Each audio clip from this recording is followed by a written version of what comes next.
Good morning, Facebook friends. Blake Dabler again. The last 3 weeks, I shared with you personal testimony of my journey where I got saved, and then the second week, I shared with you about my growing, my groaning in God's grace. And last week, I shared about becoming a pastor. And a number of friends very kindly said about, "We'd like to hear more. Can you share other things?" And so, what I'm going to look at doing in the next 8 or 10 weeks for about 5 or 10 minutes a Monday.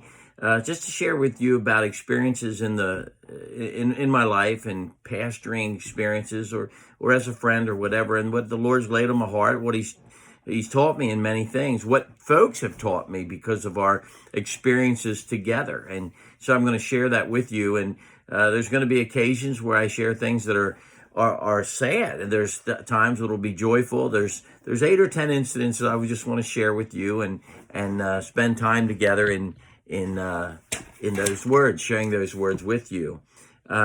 This morning, what I'd like to do, because this is the third week of May, 5 years ago, Solanco experienced a great tragedy, and the Wagner family of Solanco experienced the greatest tragedy of all.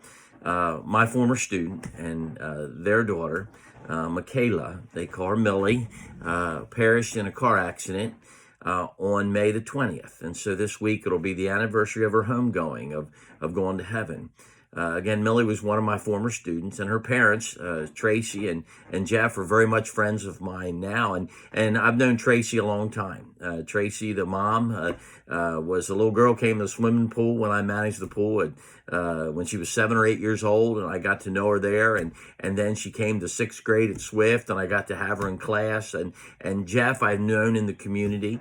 And then as they got married, had their children, I had Brad in class. I had Michaela that I'm going to talk about today, and then I had Mackenzie, another daughter, and Bailey I never got to have in class because I retired before she came through. But the Wagner family, their parents, the grandparents, and those surrounding that family knew tragedy on that May day 5 years ago.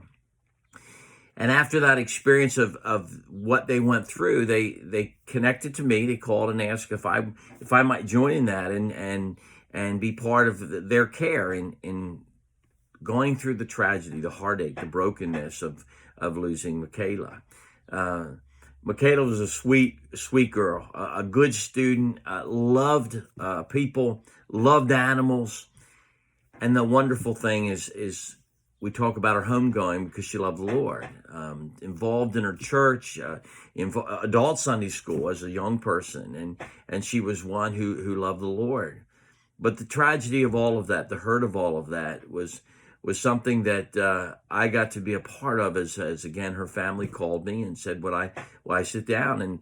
And we did sit down. It was Wednesday with the Wagners, and I wasn't sure what I could offer them. There was trepidation in that, to be quite honest, because of the severity of the acuteness of that pain that they were experiencing. What could I possibly offer them? And what I learned, and one of the things I've experienced through this was the fact that there was nothing I could do to fix this. There was nothing I could do to make this better. So as I sat with mom and dad, it was simply to listen, to hear, to allow them to share their emotions, their remembrances of Michaela, and how the effect on family. And I was more listener than anything else.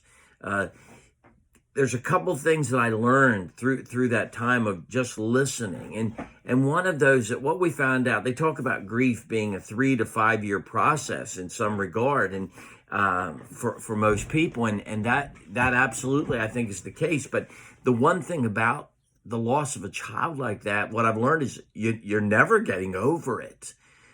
You may get through it, and there'll be a new normal, but things will never go back to normal. And there's a lens through which you look at life from then on, a lens that you see through because of your great loss and your heartache of that. It's the lens that when you go to the grocery store and people complain about lines or people complain at work about what they have to do, you look and you go, that's not so important. We lost our daughter, and you're complaining about the lines of the grocery store. We lost our daughter, kind of thing, and you're upset with what you have to do at work. You ought to be grateful. Or others who complain about their children. It's like you have your children. And so the Wagners taught me a lot about that perspective of the lens of what you see through. I also found out with grieving that oftentimes the grieving is absolutely acute right as you have this loss, this sudden loss that you never expected to have, and you get that phone call that you never wanted to have, and so what you have is this incredible pain.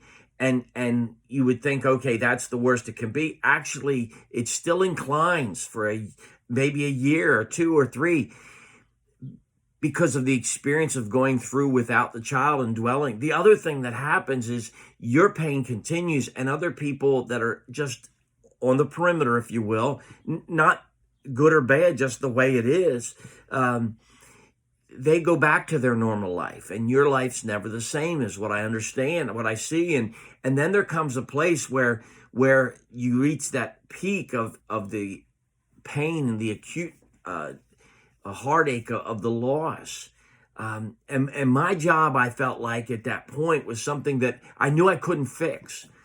But I thought like this: if I can lift 1 ounce of the weight of that pain off these dear people on Wednesday nights, if I can just do that 1 ounce thing, that maybe in time down the road there'll be some comfort in that. There'll be some recovery in that, and so that was really the goal. And the Wagners have been amazing about that. They've recycled their pain. There's been numerous folks since that have lost children, and they've jumped to the fray. And they've gone and met needs as far as listening.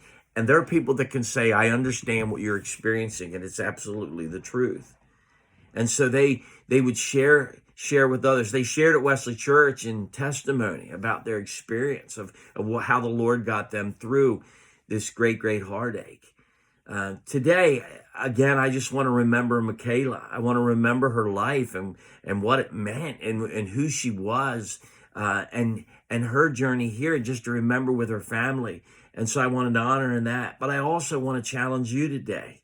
I want to challenge you that at times it's uncomfortable. At times it's not fun to be with people who are going through such a tragic, painful time.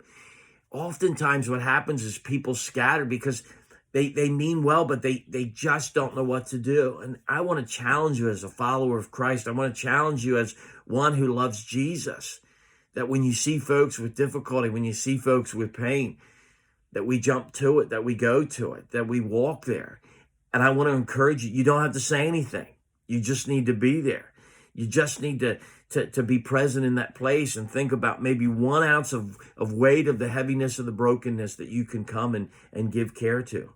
We're called to be people who make differences in the lives of others. My prayer is that in some way in the Wagners' lives, I've made a difference in that carrying that pain and that brokenness along. So this morning, again, at this time, whenever you're watching this, I invite you to pray, ask the Lord, and to look around. Who might need a word of encouragement today? Who might need me to come beside them? Next week, we'll journey again. God bless you.